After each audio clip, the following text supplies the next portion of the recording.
All right. Welcome to the HeadLock, the podcast about everything wrestling and anything else we say is related. I'm your host, Trashcan Jones. I'm your boy, President. So starting off last week's episode of SmackDown, before we even get into the matches, I am just sick of this fucking final boss talk with The Rock. They just keep throwing it in there like, oh, he's the final boss. You're going to have a guy come to the WrestleMania and be like undefeated fucking 19 years in a row to the point where he's just only going to wrestle at WrestleMania. That's going to be his one thing that he does. And everybody's going to be like, yeah, that's 100%. That's what he should do. You're going to give The Undertaker fucking 21-0 while The Rock's out there making the fucking Tooth Fairy in the game plan. He's not going to be the fucking final boss of WrestleMania. The Rock is. Get the fuck out of here. You showed up for like 2 when you came back. You're not the final boss. Sorry, Rock. Not even sorry. Get the fuck out of here. Ouch. I feel like the only reason he's doing it, bro, is because what he says. He's one of the most powerful because he's a owner too. Yeah, he's a fucking sellout. Yeah. Bullshit. Yeah, that's kind of fucked up. First match of the card, though, we got Drew Mac versus Big Jim, which, again, liking Big Jim on the mic just a little bit before the match. Like, all right, I'm liking it. I'm behind him.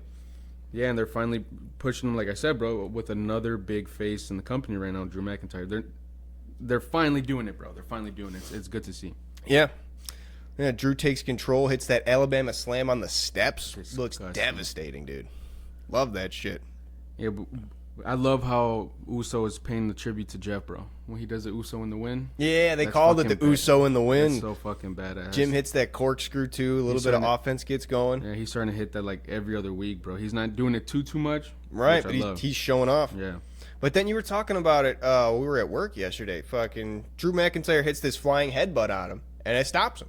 I guess Jim Uso just doesn't have either Drew McIntyre has the super head or Jim doesn't have the Samoan head.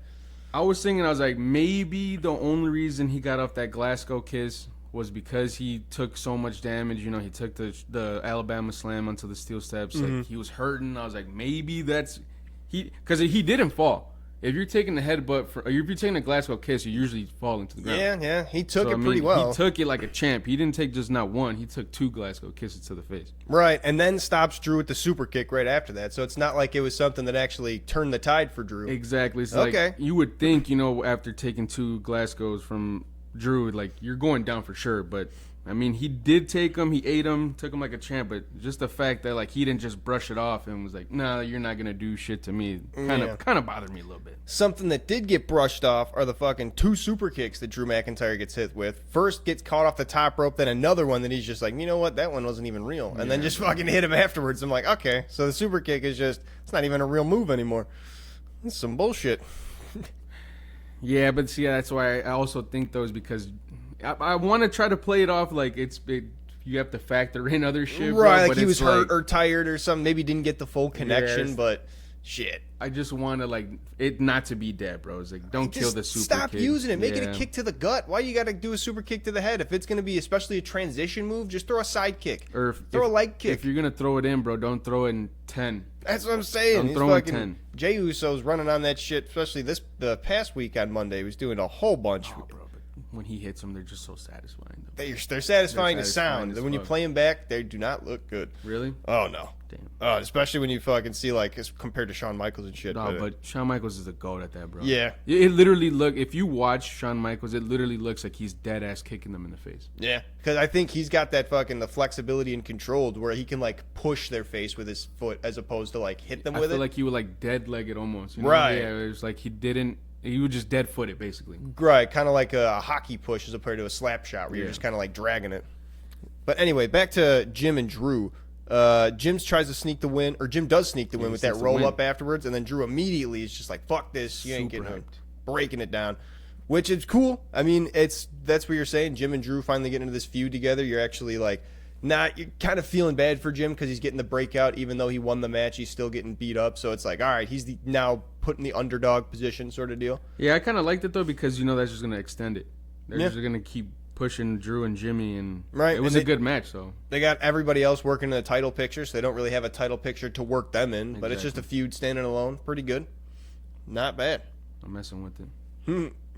Solo. Oh yeah, and Jim. Before we move on, Drew McIntyre. I don't know if you caught it. Starts yelling at him like Jim means nothing to him. Like he's been champion this many times. He's got this many like accolades. He's going to the elimination chamber already. Like this means nothing to me. Fuck you. So why'd you wrestle him, and why did you get butthurt that he picked up the win? And why are you so mad, Drew? If it means nothing, huh? He should have brushed it off and shook the man's hand that he took the win. Mm-hmm. You know. Yeah, we'll talk about it later, but fucking Damian Priest, super good locker room presence, seems like. He cuts that vignette right before his match that looks super good. We'll talk about that later, though. Because Solo Sikoa starts walking back in, and it says that Fatu, like, oh yeah, I know it was an accident when you hit that dude, because if it wasn't, you wouldn't be standing here. I'd have killed your ass already. See, so obviously they're kind of going to where Fatu's going to end up kind of running the show now, and Solo's kind of going to step down. Solo's already like, I love you, Jacob. That's the reason why. Like, he's realizing, like, oh, I can't fuck with this dude now that he's, like, unleashed. That's why he tried to keep him leashed. At first, like, it didn't really make sense. Like, I kind of still wanted Solo to run the show, you know, because, I mean, I kind of want Solo to still get that push, you know, but... Right. At first, you kind of think, like, Triple H, it doesn't make sense that scary-ass dude who just took out Braun Strowman in a nasty fashion, like, to still be kind of just the enforcer. Right. So he's going to be like, maybe I can step up to this shit. And maybe that'll be, like, eventually where it boils over, we're going to get Solo versus Fatu. Well, no, I feel like we're going to get that, but I just feel like it's kind of like a slap to the face for Solo almost. Yeah, that's exactly how it's going to be. And I feel like he's doing that, like, oh, I love you, but I got to run, go take care of some things. Like, eventually we're going to see what those things he's taking care of are, and it's going to be some shit to try and overthrow Fatu. Damn. I guarantee it. Mark my words. And they have the R-Truth little bit, just fucking... I'm on Joe Testator's side. You can't not love that dude. I never bet you 4-4 in my life, man. Sorry. We got a tag match tonight, though. Yeah, but we get finally Mellow Don't Miz. Yeah, Miz has been trying to, like, just push it for the last couple of weeks, but we actually get it now. I kind of like it. It's pretty good. They work well together. And then we get R-Truth coming out with the Louisiana legend, Louisiana Knight. Yeah, his surprise tag partner. I was like, who is he going to bring up from Louisiana? Who's a Louisiana legend? I can't think of not one, to be honest. And yeah, he brings out fucking LA Knight. Gives him the po' boy and the beads on stage. He's like, well, fuck it. He just starts eating it. Yeah, while walking to the ring, like, yeah, all right, let's go. Like, LA doesn't stand for Louisiana. Truth. He's like, he's from LA. He's like, well, he's from Maryland, but he moved to LA. Yeah. Hilarious, bro. Then right before Mello Don't Miz match done start, we get the Zelina Vega vignette. Looks pretty good. Posing in front of the motorcycle. Been like, I'm about to come back, kick some ass. She pulled out that like Cyberpunk 2077. Right. I thought that was dope. Looking pretty sweet. She's a huge nerd though. If you look back at her attires like for like pay-per-views, they're all anime related. Really? All of them. That's kind of cool. She's a nerd.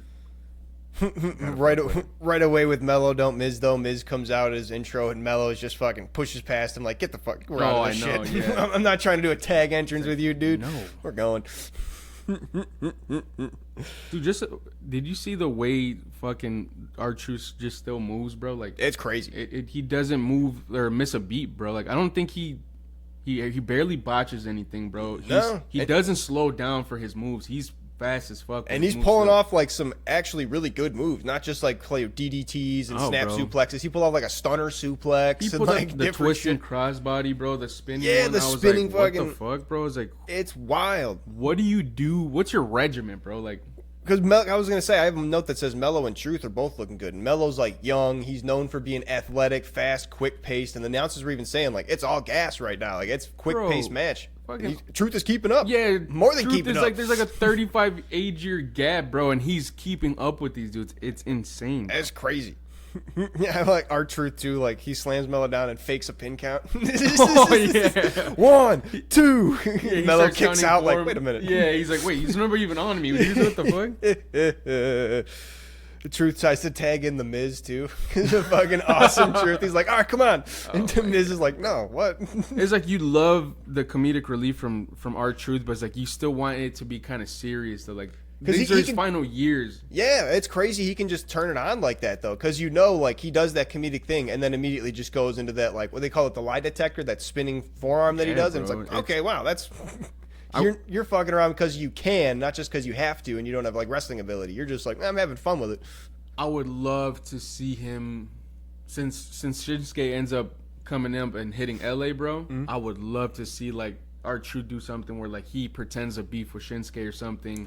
Him saying like, "Hey, Tajiri," "Hey, Tozawa, what up, man?" He starts like a beef, bro, and he ends up going for the United States title, bro. Give him one more run, a serious run, before he's done in the WWE.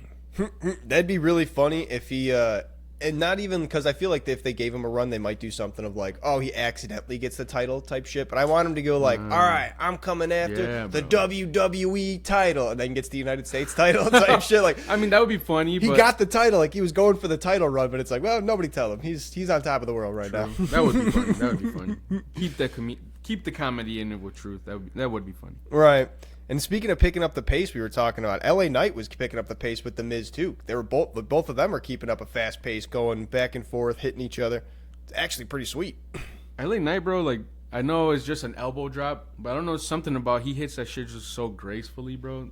Yeah, he's got like what it is. That jump from the middle to the top where it's just like whoop, and you don't even see him like stumble, flinch, or all. Like he's got some dexterity, some nimbleness. I don't know what it you is. You see from a big guy. It's kind of funny. He's like as soon as he's done hitting that top rope, bro, like he's already in that pose. Like he's in that pose for like 4 seconds in the air, and I just really got to make sure. Yeah.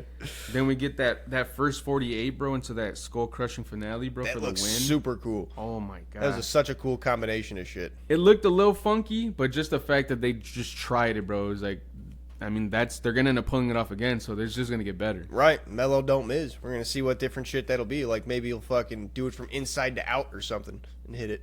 Yeah, but off the apron. They pick up the win because the Shinsuke Nakamura. Yeah, Shinsuke comes and hits LA Knight, so he can't help Truth as he just gets double teamed.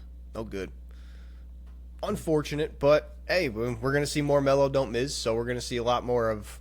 Hopefully some good tag action. We're going to see a lot of egos battling because when they were celebrating, you saw the Miz just was like, whatever, man, because Melo just kept fucking... Right, he's like, nah, I'm not fucking raising my hand with you. Yeah, he just ends up like, whatever, dude, you can have the spotlight.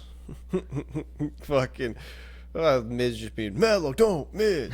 Melo, don't Miz. Like, I went to the people. He's like, it's popping. And then we get Tiffany Stratton, bro. I don't know what it is. Her promos was so boring. She always just so boring on the mic. That's why as soon as she got championship and just being like, oh yeah, it's Tiffy time is her whole thing. I'm like, this is gonna get stale so quick. I already felt it was stale when she got the title. I've said it before. And it's been stale. It's a mix of like the storyline, bro. The storyline is boring as fuck. I don't really give a fuck about Charlotte Flair anymore, bro. I don't. No. Nia Jax, it's kind of cool, I guess, but she's everywhere, so it's like push somebody else, you know? Yeah, the storyline's kind of basic of just, I was playing dumb to Money in the Bank and Championship bro. away. It's like, cool, now let's get the rubber match and get this over with. Like, you're dragging this out for weeks of like, haha, I still won. The way it got there was cool, but like now that she's champ, like I thought she was gonna be a good champ, bro, because in the ring it's like all of it disappears. Like her bad promos skills disappears because she's really good in the fucking ring. Yeah, she's talented. But it's like just the storyline is kind of like mad to me, and like her promos are ass, so it's like it's kind of getting stale. Maybe it's just her character because she's just trying to play like high school teenage brat, basically. Well, she's playing the new what was her name? Mandy Rose, the one who got cut from NXT. Oh, I don't remember her. She replaced her, and then she just played the same gimmick, bro. It was basically the same fucking thing. They literally just copy and pasted it. Yeah. That's even worse then. So it's probably not even her gimmick. Probably not what she wants to do. So she's probably not like feeling it type shit. Maybe. I don't know. I don't know what it is, bro. It's like that would suck to be on top of the gimmick that you don't fuck with. Like. Yeah, because like I said, bro, the promo was bad. I was like, this is boring as fuck. But then the match started, and I was like, okay, this is pretty good. It's pretty good. Right, Nia and Purple come to interrupt, and then fucking I think it's Tiffy versus Purple, right? Because Nia's just kind of there. Yeah. And they're fighting for a bit. Then Charlotte Flair comes out and figures she's going to just start doing some shit, but she just sits down on commentary just to be like, ooh, I'm going to be a psychological little... Ooh. Everybody loves me. They always talk about, I don't know, it's because it's my last name or it's because I'm the best in the women's division. I was like, shut up, dude. It's like, nobody cares, dude. I really don't. If she gets the title and just sits around with it and just to be like, haha, I'm so great, and then just loses it in the next match that's 6 months later, it's like, okay, I don't care. It's like, I don't know what it, like, I just feel like it's too much with Charlotte Flair, bro. Like, she's just been around for so long. She's dominated the women's division for so long, bro. So just give it just give it up, lady. Like, give it to somebody else, or at least go for a middle card belt, dude. Go for get your own shit. Yeah, you're like, taking over the women's division. Like, why? Yeah. There's suicide dive that Tiffy hits that Purple rolls out of the way of, and just absolutely looks rough when Tiffy not botches it, but misses it because she just lands flat on her back. Bro, she hits for the prettiest moonsault. Oh, by the way, I'm happy you brought that up because Charlotte Flair's like, oh, the only reason why has the title is because that one move that she always does. And I was like, damn. Kind of, I mean, that's facts. She does that moonsault, and like, it's not even the unique to her. Who else does that moonsault? Fucking, there's someone in the men's division, right? I forget who it was. I thought I saw somebody else doing it, but it's not Andrade, is it? Or is it Santos Escobar? It might. Somebody does like to just jump up from all the ropes and then off to the top, and I'm just like, wait a minute, isn't that like Tiffany's whole thing? LA Knight does that with. Fatu does it too. Oh yeah, Fatu. Oh my gosh. Oh my god. We were complaining about that motherfucker. He does. Yeah, and I was just like, wait, that's her whole thing. Like, why? I don't know. That just seems like it's a neat thing, but it's a neat thing like the first time you see it. To make that your gimmick or your finishing move is like, I mean, come on. Fatu, it's not as boring because his moveset is just off the charts. Like, he does everything. Like, right. Now that he stopped doing that every single time you saw him, because he still hasn't done it since the last couple times you've seen him. He hasn't busted out the moonsault. So it's like, cool. They were really listening. They know. I'm saying it every week. Tiffy, it's the prettiest moonsault on the second try, but Nia breaks after it and gets the win. Nia breaks out immediately afterwards, though, and just starts whooping on Tiffy, which makes Trish Stratus come out, fucking even the odds, clear the ring. And they get annihilated. Yeah, instantly. She hit a double annihilator on them.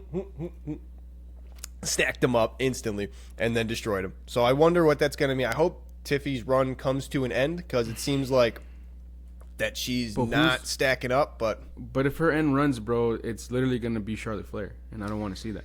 Yeah, maybe it'll be Nia Jax also taking out Charlotte Flair and then getting the belt back. And then I don't want to see that either. That's what I'm saying. It's like, who knows? Maybe they'll do another another Tiffy thing where fucking the purple one will take the championship away. You still don't know her name? It's fucking Candice something, right? Candice LeRae. Okay, yeah. There's like 4 weeks longer.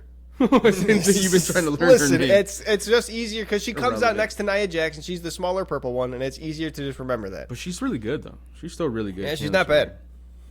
She's especially got a lot of like good kicks and shit she pulled on. I liked it. Sure, I feel like she'd be more entertaining than Tiffany. No, I'm just kidding. That was pushing it. That was crazy. Anyway, like I was talking about earlier, it goes to Damian Priest in the locker room talking to Cody, just being like, listen, respect you. If it happens that I win Elimination Chamber, coming for you. And Cody Rhodes like, yep, wouldn't have it any other way, bud. Yeah, I like that. Damian and Braun Strowman also talking to each other like, about the match last week. Like, don't worry about it. Would have done the same thing if I was in your position.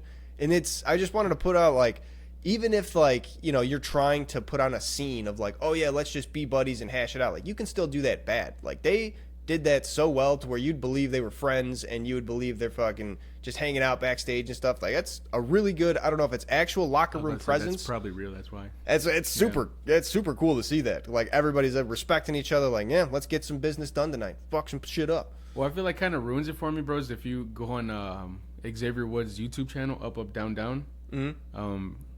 Like, you see, like Solo, playing Tekken. And so it's like, it's funny because like he tries to keep the mean gimmick, but like Jay and Jimmy will be in the back making jokes and he has to like cover his laugh. And, like, it's funny like to see these guys, try to keep their gimmick.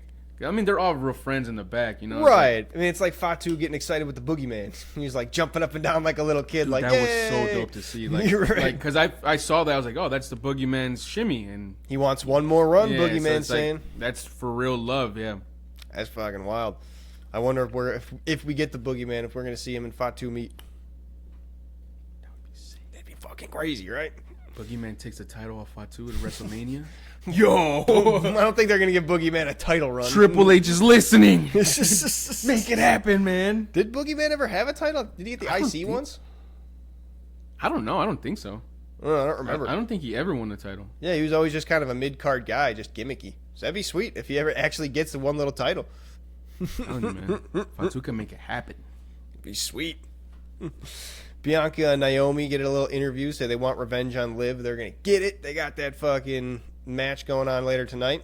Did you see their attire? Did you catch what movie that was from? Movie? No. I know they had the little pom-poms on the legs and shit. It's from Bring It On.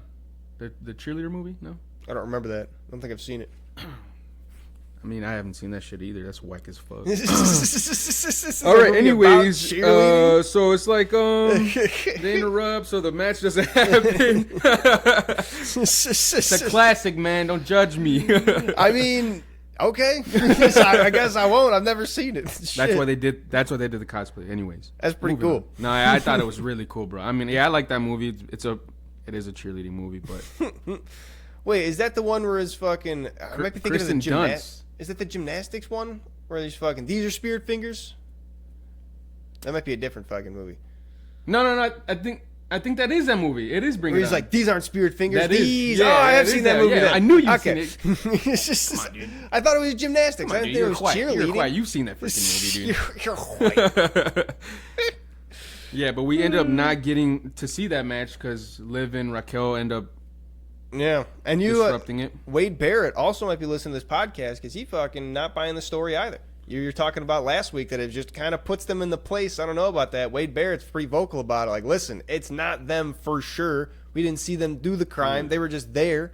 My wrestling IQ's up there, cut. It could be that it fucking might be, who'd you say that it was that got fucking? Naomi, yeah. I was going to say. It's her tag partner. Right. I think she took out Jade Cargill, bro. I'm telling you. If that is, you owe me $10. I didn't agree to that. But if that is what happens, then they are definitely listening to our fucking podcast. Then you deserve the $10, dude.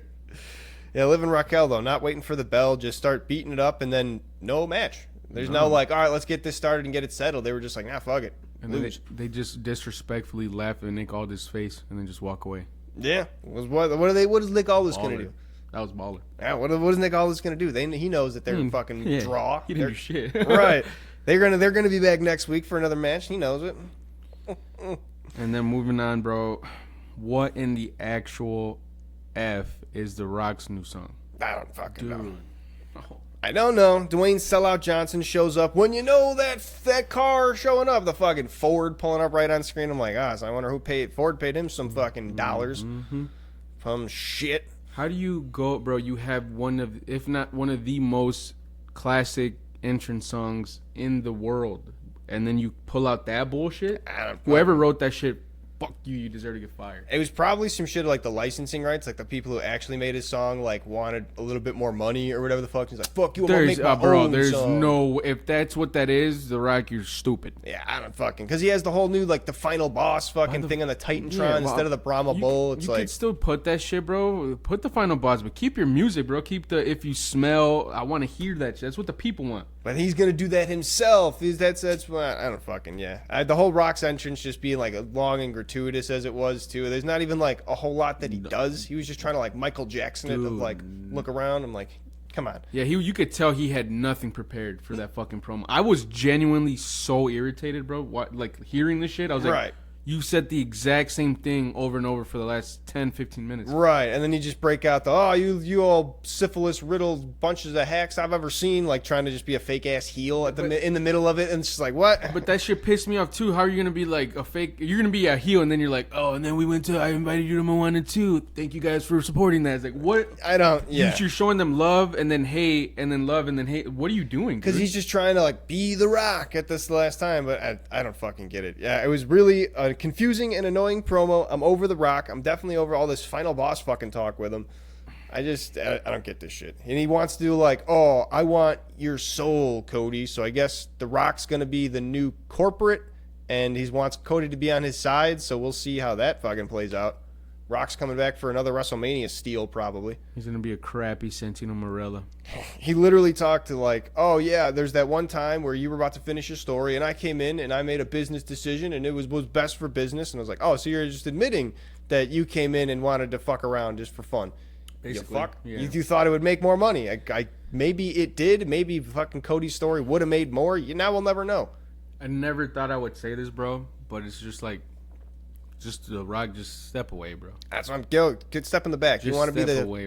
You want to be the top guy? Go be the top guy in the office. When he did that shit with Roman, bro, I thought that was so badass. That was so cool. He got fucking chokeslammed by the Undertaker. That was dope. And then as soon as I saw that he started becoming friends with Cody Rhodes, I knew it was over. I was like, how do you go from talking shit about his mom, whooping his ass, making him bleed, bro, right, in a puddle of his own blood, and then you're friends with him? As soon as I saw that, I was like, this is gonna be whack. Yeah, it's some shit. I don't know what this whole storyline is going to be. I hope it's not a lot of like The Rock actually being in the ring, because I just don't want to see that shit anymore. Well, I mean, The Rock said it, bro. It's going to be Roman versus The Rock, or it's going to either be Cody against The Rock. Watch. That's sad. A sad world we live in. Fucking going on to DIY coming out, doing their little bit of trying to get a moment of silence. Is it for Pretty Deadly they get the moment of silence? Yeah, because they're like, they're going to die, so fucking that's their whole shtick, I guess. What does DIY stand for? Just do it yourself, or probably something more clever? I don't even care. Yeah, I was right. I didn't even fucking bother kidding, to look into it. I assumed it was do it yourself, and I was like, it's probably something clever to like double entendre with do it yourself, so I don't fucking... I mean, I feel like if they kept a babyface run for DIY, I feel like their tag run would have been a way cooler. But like, I get it for the story, you know, taking out the Street Profits and all that. Like, it makes sense. Yeah. But they kind of did them dirty, kind of turning them heel, because like their title run was garbage, bro. And everybody wanted to see them as tag champs, bro. Everybody. But as soon as they got them, it was just like, why did they do that to them? Damn. But they're trying to push the Street Profits. It's pretty fucking dope, in my opinion. Yeah, Street Profits come out. I mean, there's a little bit of the DIY and Pretty Deadly match. They come out looking pretty good. Pretty deadly. Still look with that, especially that little springboard code breaker that they do, where he like Elton Prince like jumps down and then flings Kit Wilson off his back. Super good. I love how they gave Kit Wilson his own little like run, like in the ring. Like he cleared everybody out. Yeah, himself. He's like the powerhouse of Pretty Deadly. They're making into it because Really? it's always Elton Prince starting off, and as soon as Kit Wilson comes in, he's like the guy going on the run. Yeah, you're right. Yeah, Street Profits come and interrupt the match. They take out Pretty Deadly and DIY, clear the ring, just fucking no problem. Yeah, and then you get Motor City comes out too, and they just also get cleared out, no fucking problem. They take out almost the whole tag division, bro, right there. Just by themselves, just fucking wailing on them. Shit, I mean, they said it, bro. They're back for vengeance, and they want all the smoke, and they damn near took out all the whole tag division, so... Yeah, hope that shit, what goes around comes around. If they ever get faced with a 2-on-1 or 3-on-1 themselves, they're going to be paying the fucking receipts. Mean, they proved that they could do it, so they not. It looks like they're not worried about shit, bro. I'm excited to see this run from the Street Profits. Yeah, it should be pretty sweet. Well deserved and long overdue. Mm-hmm. Yeah, let me get a little John Cena vignette, because they're still pushing that this is his last run. Still haven't seen the motherfucker. Where's he at? They're literally just playing the same promo over and over and over. I will be at the Elimination Chamber, so I guess we're not gonna see him until then. Since he cut that promo originally, I think we've seen it 3 or 4 times on the air, and we still haven't seen him. Yeah, we still haven't seen him in the ring. Ridiculous. And then KO gets the promo, cutting outside. Then it reveals while he's talking from outside Sammy's house. That's some crazy shit. That's I love some that. Serial killer shit. Bro. Pretty cool. Fucking like that. And he's like, just remember, you asked for this. It's your fault. I'm excited for this match, bro, to be honest. It's going to be brutal. They're not walking out. They're walking out cuts and bruises and blood everywhere. Oh, yeah. I mean, 100%. It's literally the unsanctioned match, so it's probably going to be one of them is going to be fucking hospitalized for a while. Well, I mean, to be honest, when I think of, like, the hardcore guys that could take the hits on WWE roster, it's KO and Sammy. That's kind of a wild business to live in. Like, all right, we can, if we both just do an extreme match, we can get 4 months vacation. Yo, so we both just fuck each other up. Then they have to give us time off. That's probably what they're gonna do. I mean, they probably are in due for some time off. So they're like, you know what? Let's just go at it one more time and let's just take some time off. Right, and then we'll come back and do our own thing after. I like that idea, dude. Okay, let's do it. Fucking crazy. Let's almost kill each other, fucking. And then the last match of the card, we get Priest and Strowman versus Solo and Fatu. Starting off right away, Fatu on the fucking mic, still fire, dropping bodies like breadcrumbs out here. Yada da mean? Yada da mean? It's fucking dope. I'm telling you, bro. He's by far, I think, the best on the mic. Oh, yeah. In my opinion. And then, yeah, we were talking, Priest tries headbutting Solo back because Solo gets a couple headbutts off on Damian Priest. And then he gets the note. Priest is like, backing up, like, mistake I made. Solo like, powers up from that shit. Yes. And I was like, thank you. So I wonder what they're going to, if they just missed it in that moment, or if Drew McIntyre, because he's got the Glasgow kiss, just has the super head. He gets the pass. I don't know. See, that's what I'm thinking. I'm also trying to play it off, too, is like maybe because Solo's bigger than Jimmy, but I mean that shouldn't matter. They're both Samoan, right? It's whoever is a Samoan. Yeah, you just got the hard head. You got the hard head. So it shouldn't matter your stature, right? Thomas should be able to take a fucking Glasgow kick from Drew McIntyre, and at least not fall down. Maybe that's what they're trying to do it to where like Jim and Jay can take him and not fall down, but Solo and fucking like Fatu, the bigger ones, you know? Right? They're literally like brick wall, like it hurts you. Because I've seen Jay do it too, bro. Oh really? Yeah, he's eating just hella headbutts, and he'll just brush them off. Strowman gets tagged in, though, and I feel like Braun Strowman has kind of been not super strong the last couple of weeks. I feel like he hasn't really had a good like run of offense that I've seen, but he gets tagged in and throws both them motherfuckers around real easy. Pretty cool to see. I love when they actually just let Strowman be Strowman instead of using him as like, oh, look at the big man, look at him, like, take down the big man. Like, it's only impressive him getting taken down if he is, like, the big, strong man, at least every once in a while. It was hilarious, bro. When he had Solo in the corner, he turns and look at Fatu, and he's just like, and he just starts running. He starts running at him. I don't know what Fatu tried to hit Braun Strowman with over that barricade, bro, but he just sends both of them flying. Oh, yeah. I don't know what. It kind of looked like he tried hitting him with like a sling blade, but like almost like a crossbody, and like he didn't know what to do, but they just both went over nasty. I was like, into the timekeeper's area. They always like to yell out. Pretty sweet. Yeah, and then there's a little bit of a distraction. Fatu getting the upper hand. Pretty sweet, going back and forth. Tama tries to bring out the chair right when Braun Strowman's running out. He's running around. Fun. Yeah, I keep forgetting his name. I keep mixing up Tama and Fatu. Oh snap! Yeah. Tama's a little one. Right. I know who they are, but I flubbed the names up a bunch. I feel like because we were talking about like how good of a match this was, like I feel like it was such a good match, bro, because these are all big monsters in the WWE, and they're not scared of nobody. Yeah, like, no. None of them, I don't think, would have turned down a match from anybody. So it's like seeing them all collided in one was a banger, bro. It's crazy. Yeah. Fucking Priest gets tagged back in, fends off Fatu, beating up Solo, just fucking going back and forth on him. Brings old school again. Hits old school, hits him with a bell clap, fucking classic move. Just he always. I always think of the Hulk. Oh yeah. I don't know why when they do that. That's fucking cool. Hulk has like the Sonic clap, but I just love like fucking. It's the most nonsense of a move, just right over their ears, and they're like ooh. But I fucking love that old school shit. Hits him with a bell clap, then Braun Strowman on the outside just running around, hits Fatu and Tama Tonga with the shoulder, sends them both flying. Love that shit. Dude, that has to kill so bad taking the hit from that big motherfucker, bro. Oh my god. Yeah, I wonder, because he's literally like the biggest running start, so I wonder if he like kind of dead weights it to where he kind of leans back or leans into it. It doesn't fucking look that way, bro. The way that he sends them flying. It's like, how do you can't sell that? Yeah, you just gotta like jump and then like push off him and then just go like. I mean, I guess you could kind of sell it, bro. But I mean, you're not gonna sell the fall. You're hitting whatever you're falling on. You're still transferring that momentum, yeah. Damn. And then always, I love that Damian Priest keeps on doing it. Does the unstrap to the south of heaven where he just rips it down. Fucking sweet. Crazy ass finish going back and forth, but absolute banger of a match. Did not expect them to pick up the win over the Samoans, bro. Yeah, that was crazy. Did not expect that. I mean, Fatu super kicking Solo in the face probably helped them pick up the win, and him being stunned like, oh shit, I just kicked Solo. Fuck. Right. It wouldn't have happened maybe if that's probably what they're going to be talking about next week. Like, we would have had that match won if you didn't fuck me up type shit. But the thing is like, when he stood there and stopped and looked at him, I don't even know if it was like, oh crap, like I kicked Solo, or it's like, I didn't mean to kick you, but like I'm kind of happy I did. You know what I mean? It was probably going to be some shit of like, why'd you get in the way type shit. Like, you should have never have been there to get kicked. Like, he's probably going to frame it like that. True. Like, if you hadn't have been there to get kicked, then I wouldn't have got distracted. Yeah, they're just going to end up bumping heads even more. So. Right. And then Solo's probably going to be like, no, I'm sorry. I love you.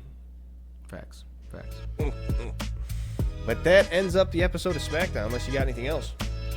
Nah, got nothing. Just super excited to see, like I said, bro. Super excited. I love the tag division, so I'm so hyped to see how the Street Profits. I'm excited for their run, bro. They're gonna take everybody out. Yeah, that's going to be interesting. And I wonder if they're going to ever cross paths with Fatu and Tama Tonga.